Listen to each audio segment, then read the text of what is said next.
Hi folks, Dr. Bob McCauley. I did a review of the documentary The Root Cause just a couple of weeks ago, and now it has been scrubbed from the internet.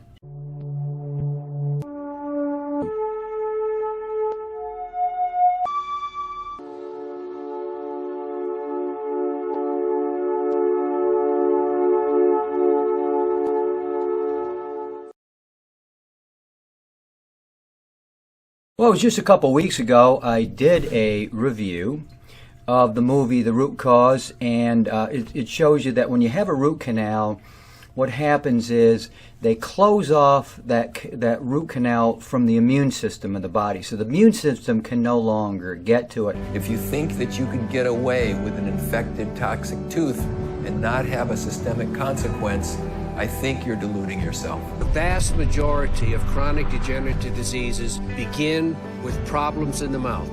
Unfortunately, the dental schools look at the mouth as being a mannequin and that you can do any type of procedure without any direct impact on the rest of the body, but this is the farthest thing from the truth. And it begins to also show you the interconnectivity of the human body.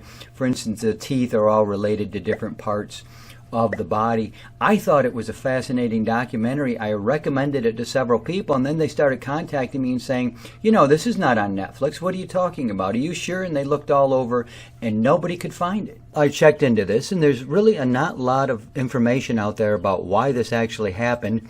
I got online. Here's an article from The Guardian. Dentists and endodontists and dental researchers are warning Netflix, Apple, Amazon, and Vimeo to remove a documentary that spreads fear and misinformation about the safety of root canals and extracting wisdom teeth. But they're warning them. Well, they're threatening. They're not warning them. They're threatening them with major lawsuits. That's what's going on here. There's no doubt about it whatsoever. It didn't take me very long to figure out who was behind this. It was the ADA. American Dental Association. And here it is, the American Dental Association, ADA, along with the American Association of Endodontists and American Association of Dental Research, warned the media companies in a private letter that they should stop showing this film. Okay, I bet you they warned them. What kind of a private letter was that? How about we're going to sue you and you're going to take away all your money if you keep showing this documentary?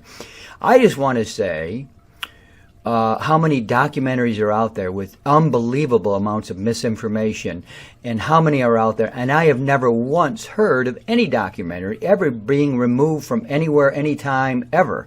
But this one they had to take down immediately.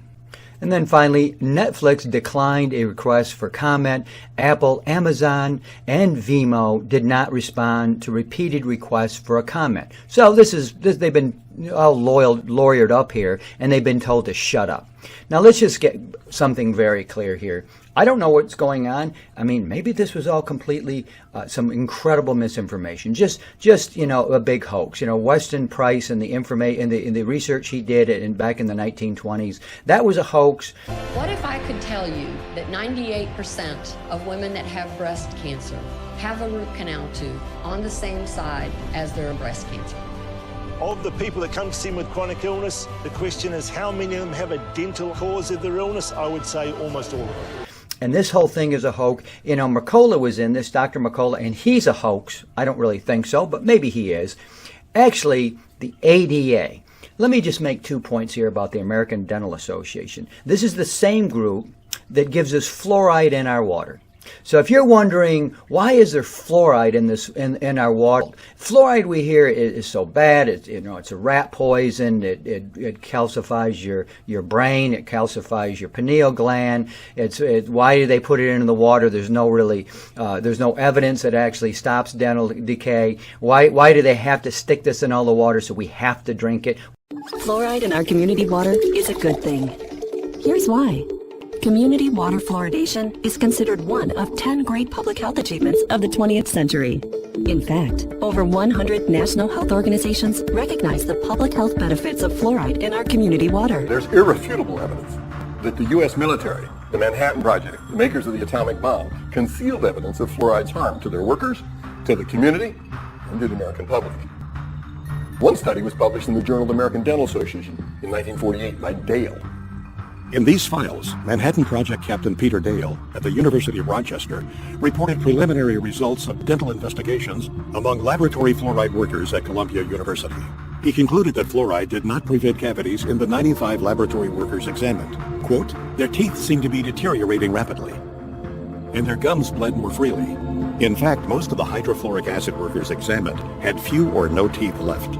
They were in large part toothless or nearly toothless. This information, however, was left out of the published version. The published study merely notes that the fluoride workers had fewer cavities than did the unexposed workers.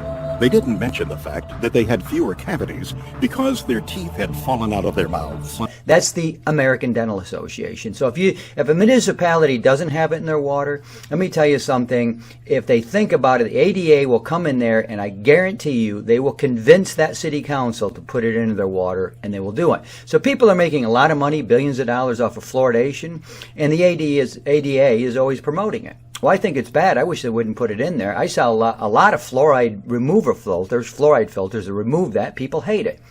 But they insist on putting it in. And this is also the group, the American Dental Association, who tells us we can continue to put mercury fillings in our teas, and it's a different type of mercury, and don't worry, and there's no evidence whatsoever that mercury could possibly cause you any kind of a problem whatsoever. Well, let me tell you something, folks. As you know, I sell chlorella and I sell spirulina, and there's 4 heavy metals that people look at very, very closely, and they are lead, arsenic, cadmium, and mercury. And if you have the slightest amount of mercury in my spirulina or my chlorella or really any of the other supplements that I sell, that's not going out on the market.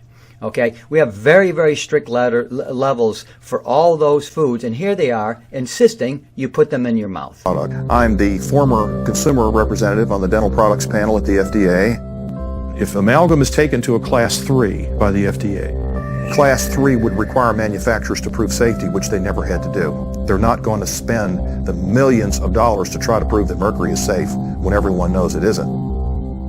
All product claims made on packaging and labeling are approved by the ADA, so you can trust them.